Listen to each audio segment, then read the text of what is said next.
welcome to part 2 or What episode Moves 2 Us. of What Moves Us. Here is Liam Henderson and Hello, it's Johannah and Liam. hi, and this time we're in Munich at the Smart Rail conference. We're here at the Smart Rail conference not only to network and find out what else is going on around Europe with rail, particularly within the digital world, but also because Liam was speaking at the Smart Rail conference today. So today is all going to be about what Liam was speaking about. Mobility as a service. So, just before we get into what your presentation was about today, can you just explain what mobility as a service means? Yep. Often written as MaaS. Mobility as a service is a concept that we in the transport industry are trying to work towards, whereby it's called account-based ticketing, and it's a bit like having a subscription service for your travels. So you'd pay £200 a month, sounds quite cheap, to a operator, whether it be, I'm just making these up, but Google Transit or Citymap or anybody, Siemens. There's lots of companies all trying to sort of build this together. So you pay your money per month to this company, and then for that you get all your mobility needs. So you would use their app and you'd say, I need to get from this hotel in Munich to London, and it would come back with the search results and would inside it have the ticketing sorted out on your behalf. You don't need to worry about how much things are, it's all covered in your mobility, and it just tells you what to do. Now that might be that it sends a car to pick you up and take you to a station. It might be that it puts you on a flight, and so it says go to the subway station, take a subway to the airport, get on this flight, and that is all taken care of for you for your fee. But the two concepts that we haven't yet sorted out properly in the MaaS world. And one is, if you're paying this money to a company, then you expect them to take care of you. So if the flight's delayed, they should be the people reorganising your journey on your behalf. If you're stuck on a train, they should know that you're stuck on a train and therefore have sort of rerouted the next part of your journey, send a car to pick you up or have a bike ready for you, one of these scooters, the Lime scooters. In future, some sort of driverless car that's come. Not driverless cars or flying small drones, passenger drones. The second part of it is the preferences. So if I'm paying hundreds of pounds of my money per month, I want to be able to say, never put me on a train that doesn't have a toilet, or never put me in a polluting car, or I don't want to walk more than 200 metres at any part of my journey, or I don't want to sit with other people on my journey. But these are all personal preferences. So the idea of MaaS then is that it isn't necessarily about the transport provider, because it works across multiple platforms. Yeah. And it's personalised to you based on your account. So it depends on what you think you will use in terms of your transport needs. So it is tailored to your transport needs. Yeah. So, and also it allows you to work on your preferences. So, which I think is interesting that because we're in Munich, and you said if we were travelling back to London today, Yeah. you could actually put in there if I'm concerned about the climate and the environment, which is a very hot topic, that flying is not an option to me. My journey has to be based on a complete land base, and it has to be the most environmentally friendly. You could put that in as a preference if you wanted to. Yeah, I mean, think about when you booked this hotel. We're in a hotel when we're speaking to you here. When you book a hotel, you go to booking.com and you untick all the boxes that you don't want. I want a swimming pool, I don't want a minibar in the room, I want it to have a restaurant, I want it to have a 24-hour reception. All of those things are options I now expect to see. And in the transport sphere, the availability of options is inconsistent even within cities, let alone across countries. And I guess the other thing that's great about the MaaS model is that you mentioned in your description about if your service is delayed, then it is the MaaS provider that is responsible for solving your delay. Yes, and it can reroute you another way. Yeah, and I don't. It knows my preferences, so it should be taking care of me however meets my preferences. So MaaS has been talked about for a long time. Yeah. And it sounds great. So why isn't anybody doing this? Some people are doing it, but if you think about this, there's non-rail. We're obviously rail people. There's non-rail companies trying to set this up, and they find it very easy to engage with Lime scooters, let's say, because they're a new company, a software platform, and they've plugged this type of thing in. Uber has sort of data feeds. If anything, Uber is kind of a bit like a mobility service, except your only option is a car, because you press it on your phone, I need to get there, and it sends you a car and sorts it out. If it charged you per month, then that would be a MaaS solution. Why are other companies not doing it? It's incredibly complex to offer that to a customer, and if you're guaranteeing my service, so my relationship with you, for example, I've bought the expensive package of mobility as a service. So the bells and whistles, minimum wait times, maximum comfort on the whatever transport mode. How do you, the mobility as a service company, guarantee me that service? Because you don't run the trains and you don't run the planes, but you may have a fleet of driverless cars, and you may have your own fleet of dockless rental bikes. So it's a problem for them, is where are all these relationships and deals? Who's facilitating all of those deals to make this all match up? But that's does the MaaS provider have to be the transport operator, or can the transport operator sell its services to the MaaS provider, and you have a service level agreement that allows that contractual relationship? Yes, but I think we run the risk, so thinking particularly about the UK, you run the risk, one train operator, because they're all different and they have different commercial incentives. Unless the whole industry gets together and sorts itself out and makes all this information and service standards public, you run the risk of one train operating company that's a bit more progressive will do a deal with a MaaS provider, and therefore take an example of people in London. If I as a provider have a deal with one rail company going to Birmingham and not the other one, I'm going to put all my passengers on that rail company I've got to deal with. Now, we as transport people don't want you to go on that train because we've built faster trains for you. But it's all commercial because it's a free-for-all. But there's kind of a few points that you raise there, because one, it's about the data. Always about the data. So there's a commercial value in data. Yes. So what role does that data play in making it a commercial option for providers to develop MaaS?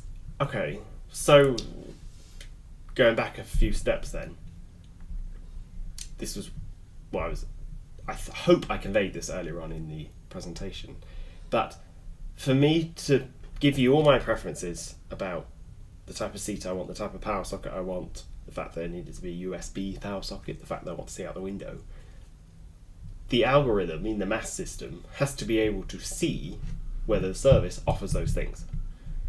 And if I say, absolutely never put me on a mode of transport that doesn't have a power socket, and your train company doesn't provide that information, then my algorithm is going to say, well, it doesn't comply with his preferences, exclude that mode of transport. Or this driverless car, now they have power sockets and everyone gets a view, put them in that. I, as the consumer, will never know that rail was an option that was half as fast, that was half the time, because I've excluded it, simply by saying I need to have all of these requirements. And the train companies don't provide data that tells me all of those requirements. So that data is very, very valuable, but I don't think that they've got it yet. They haven't recorded their assets. So do you think that's a barrier to providing? Yes. MaaS, so one, and train operators are getting better at providing data. They are, but take, for example, a seating plan. If I buy a ticket at the moment and I want to choose my seat, I have to go to the train operating company and buy my ticket through them. And some of them will let you actually go to a picture of a carriage and pick the seat you want. But it won't give you any information about the carriage, really.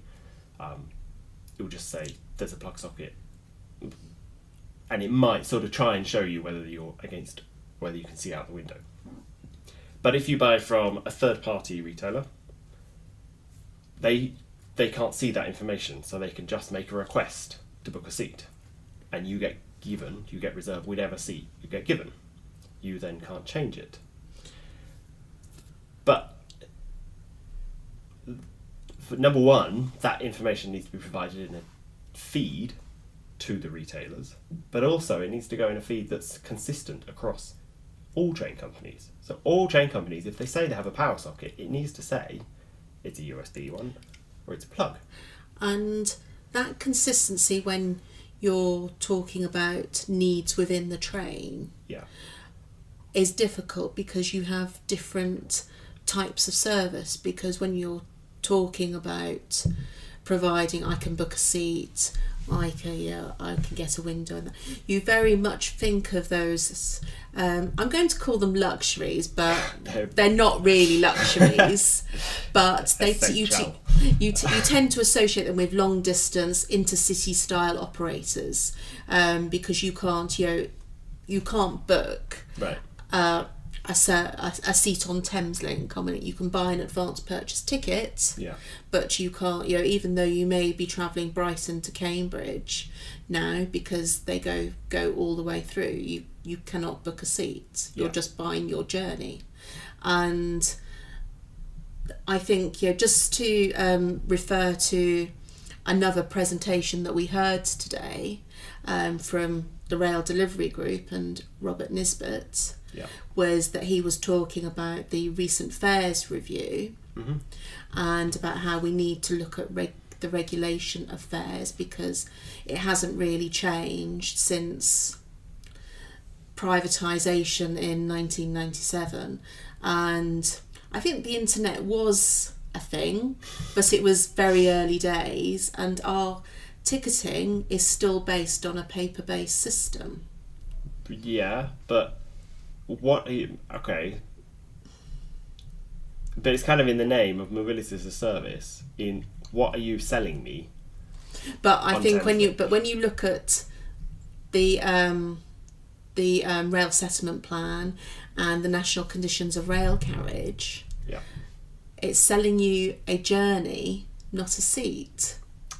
And so, does reform, and it wasn't touched on today, it was just talked specifically about the fares and about how we need to react to the tech world, and linked to your personalisation as well, is because I was amazed at this fact. There are 55 million tickets within the system, which is more than the adult population of Great Britain. More than there needs to be. No, more ticketing. So the system we have would allow everybody to have an individual personal ticket. So the system allows it because it can deal with 55 million journeys or 50 million different ticket types. Yes. So you kind of think MaaS should be deliverable, or personalised journey should be deliverable. Yeah, I mean, I agree, and we should. It's not beyond our ability to do that. We just need to shape up and think of what consumers want. For example, the Thameslink example you gave, there are many assets on a Thameslink train which are quite nice and good. It's air conditioned. They're not made available to anybody. You can't look up on a feed and see that all the Thameslink trains are air conditioned versus, I don't know, whatever other train company isn't that runs the same route. And you mentioned about intercity, so that's fine. So one of the other things is obviously regular commuters into their normal day job probably won't rely on the MaaS service each day. They'll rely on it for their weekend journeys if they're going to the country or they're going to visit somebody. It's an unfamiliar journey. But you made the point that you think that you expect these, what you call luxuries, I call essential things, Wi-Fi on a train, for example. You expect them on a long distance intercity. So what is the definition for this robot to think, what is the definition of a long distance or intercity journey? Or which point does it draw the line and say, above this distance or time, I now need to look for these options? And that is complex because because what you think of as long distance will be different to my definition of what I think long distance or intercity, or because Brighton is a city, Cambridge is a city. So has Thameslink become an intercity service because it also goes through London, the capital? And that's so it's a long distance service, and those trains are not fit for the style of service that it now if you're makes. doing it end to end. Yes. Yeah. It's a commuter style service. Yeah, but ultimately ask the consumer, because it would be the consumer preferences and also these service providers who are going to be requiring this information and this conversation. Simply, what is an intercity service? And I mean, just picking up on your point there about commuters and not needing MaaS every day, because one of the items that has been brought up in the fares review is about reacting more to the way people work now, because our working methods have changed. We don't go into the office every day. More people work more people work flexibly. Yeah. And how does MaaS solve that problem for people that still buy a season ticket but actually don't travel 5 days a week? Does it create more value for them?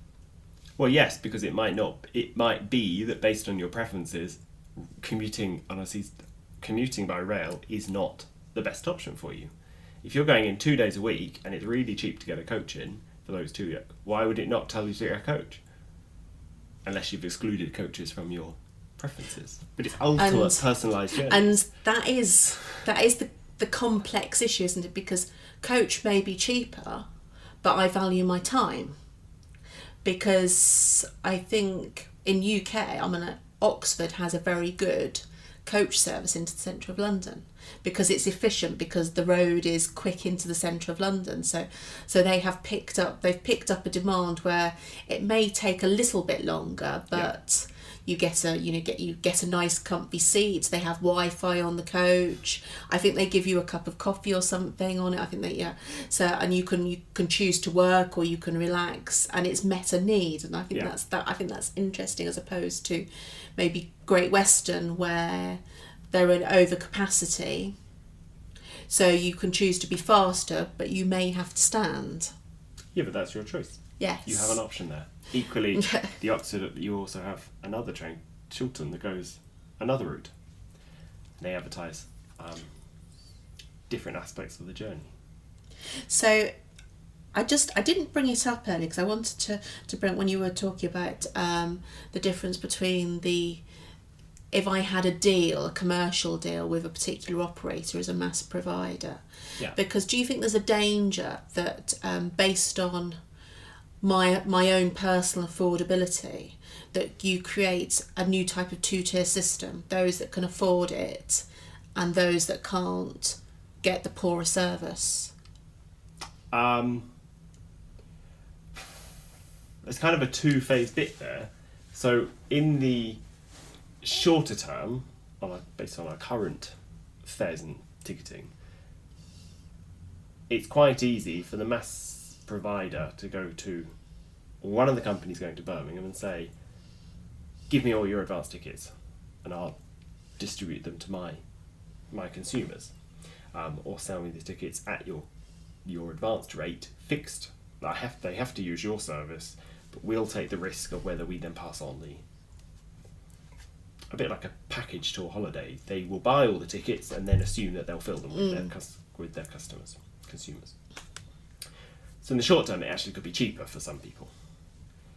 In the longer term, it gets quite interesting, because if MaaS is embedded as the standard way that people consume mobility, you completely sever the relationship between the train operator and the consumer. They don't talk to each other. The train operator deals with the MaaS provider, and the MaaS provider deals with their consumer. That MaaS provider is likely to be a huge multinational company, much bigger and much more powerful and influential than the little train company. So they will they basically can dictate the fares they pay, because the consumer will never see the train company. So they're in ultimate control. So do you think long term you could almost see a risk to operators? It's almost making me think about milk farmers or dairy farmers, where they're not being paid the value for their milk by big multinational corporations, but as the consumer, the price of milk hasn't really gone up in price in the last 30 years because they've just been keeping the price suppressed. Could you see that as being a risk to transport providers? I could, if they sever the relationship. One of the other sort of similar examples is when the price comparison sites came out, websites for airlines. You could never see Ryanair on them. And Ryanair did end up giving its information to them because that's how customers were choosing how to fly. And if it didn't show up on this middleman, Kayak or Expedia or something, if it didn't show up on their feed, then the consumer didn't know it was an option. So they had to play the game. So, do you think MaaS will happen? I think yes, and I think it will happen in one country first, and then a similar version of it will happen elsewhere. In reality, it should probably be that we, across all of Europe, work out what we want out of it for rail. Because also the software companies are based in Silicon Valley, where rail isn't a normal mode there. It's not a traditional standard mode. So why would they be building an algorithm that thinks of rail the same way we think of rail? They're thinking it based on raw statistics. And on raw statistics, it's kind of slow over there. It's not a brilliant passenger experience. And it's delayed a lot.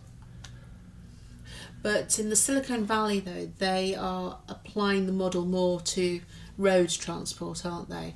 And they're specific. Like at the moment, they're looking at it. I think in San Francisco, it's actually cheaper now to get Uber, isn't it, than to get public transport. Yes. So it's almost like Uber is outpricing public transport, but that is very peculiar to the American market. And I think probably long term, if autonomous vehicles were to come in and you're actually doing away with the main cost of running Uber, which is the person sat in the front of the cab, it will become cheap. It will become cheaper. Yeah. And that could be a threat to rail in itself, couldn't it? Yes. Because the cost of rail is hugely expensive. The cost of rail is hugely expensive, of running the network, yes. But then you get into a secondary point, which is how are you going to make sure that if you want people... At the moment, most road-based transport pollutes. In a future situation, it may not pollute. It might be all electric. So we can't demonise road transport in the future. We're thinking about the most efficient form of transport. Now, heavily trafficked long-distance routes, the trains go very fast, and they've got quite nice facilities on them. So that's fine, they'll score very well. a short little regional route that goes every 3.5 hours and is a diesel train, that's never going to score well against a driverless car or against an Uber probably, or sometimes a bike because it's slower than a bike. So in rail, I suspect we will come to the point where we need to make decisions around how are we going to show off the things that rail can do, and that's what I'm saying in my presentation. Make the data available. The trains have a restaurant on them, the trains have a buffet. You have all these nice facilities. Show it off. Make sure that the MaaS algorithm has all those options so that we can get as many options that rail is the only one that can provide into it.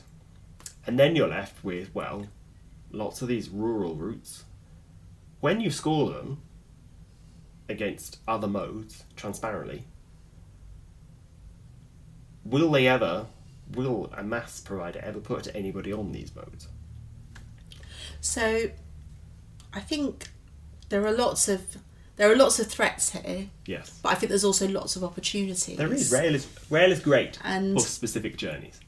And I think what we're saying is, or what you're saying, is that policymakers, because I think it is probably more for policymakers within transport, within government and also in transport, they need to be looking at how we open the data, yes, make it available. Standardised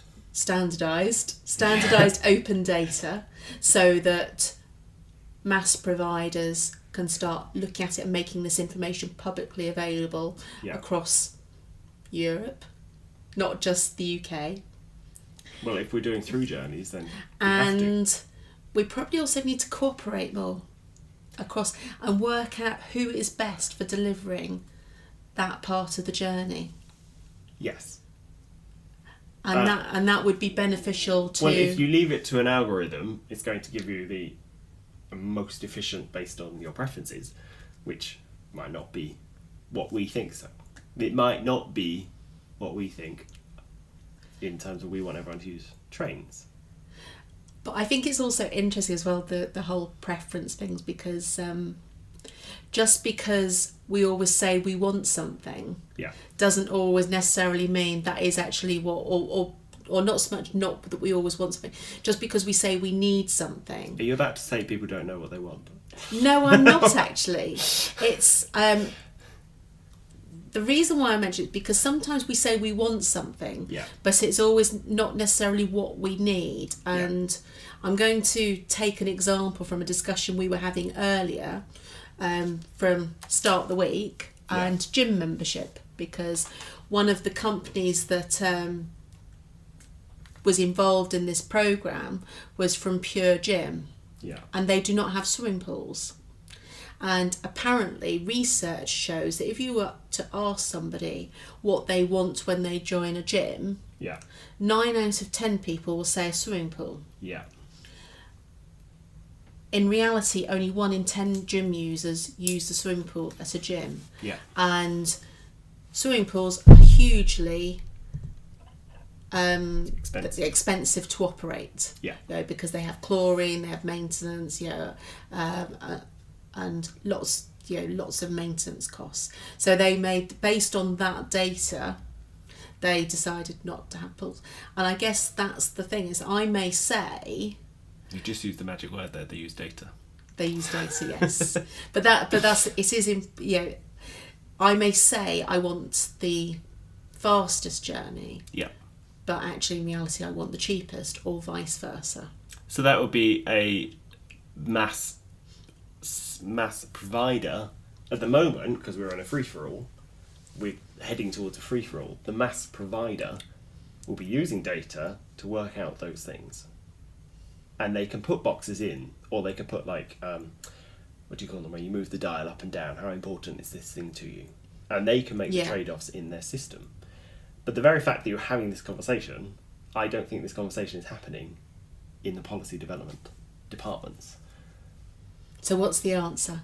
The answer is think hard right now about how you want this system to actually operate in future, and try and lead the development of some of it. Because it's scary that at some point in future, a multinational company is going to put a box in saying a requirement for your preference, and just ticking that box will mean that you never go on a train ever again.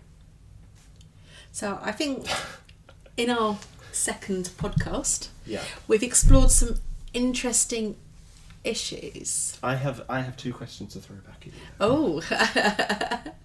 I know you've been interviewing me, but as we have covered last time, is you have some experience with High-Speed2, a brand new network that they're building. So do you think High-Speed2, brand new network with all these assets, trains being procured at the moment, are we requiring High-Speed2 to generate and provide any of this data? I think it is in the tender. Right. But I can't say either way because it is still a live procurement. And But do you think that those things have been thought about? yes. Okay. Yes. That's reassuring then. Yes. I think in general HS2 has aspirations. I'm going to say to be a smart railway, so to have things like remote condition monitoring, to be able for the train to be able to talk to the system. But what that will look like, I don't know, because we are still in a live procurement for the rolling stock. But they have the opportunity to lead the standardisation by choosing which things we're going to provide and then asking the other operators to match it. So that's one thing to consider for the policy development people. And the second thing I wanted to bring up, which I missed, I forgot to say earlier on, was because of this lack of information available from the train companies, what you see happening is companies developing now crowdsourced or researched information to fill in the gaps on these aspects on trains. So you probably have used an app that tells you where to get off the train for the exit, and it will say get off the first carriage to the second carriage because it's next to the exit that will take you up to this place. So that wasn't given by a train company, that's someone else has done it. That's now valuable data that's literally someone going to a station ticking a box, and now other people are making money out of it. And there are people who, it already happens more so in aviation, but there are whole websites about how good each seat on a plane is. And effectively, they're making money from this. And it's all crowdsourced information. So people leaving reviews that someone else is then making money from. But that money will be lost from rail because someone else is going to generate the data for us. And given how cash-strapped rail is, this could be a valuable commercial income stream. Yes. If we realise the importance of that data and how that could improve investment in the rail. Yes. I mean, I was talking earlier on behalf of the Rail Innovation Group, but this is not innovation. This is looking at your assets, getting them all digitised, and then working out how much money this is worth. Which could long term be good for the passenger because it could be a way of funding rail and not increasing fares. Correct. It's also good for the passenger, I think, as a consumer, because if you advertise you have these things, you need to provide them. You can't half the train length at the last minute because people have bought a specific service, not just the journey. So I think it is, even just talking about it, we talk about 55 million fares, different transport providers, it is complex, and I don't think we've answered it. Well, no, what MaaS will have to just be about how, well, I mean, all the future mobility, all the types of mobility should be coming together into one portal at some point, including aviation. In the dreamland future. Sounds good? I think so. I don't think we've answered the questions, but but now you know what we spoke about. It's been useful to be, or it's been useful to be at Smart Rail. It's been useful to be in Munich and explore Yes. what moves us and mobility as a service. Thanks for listening. Goodbye. Now, did you enjoy that? Because tune in for our next one where we will be at, where, Johannah? We're going to be part of a RIA Trailblazers event where we're going to be exploring delivering diversity and inclusivity initiatives in rail.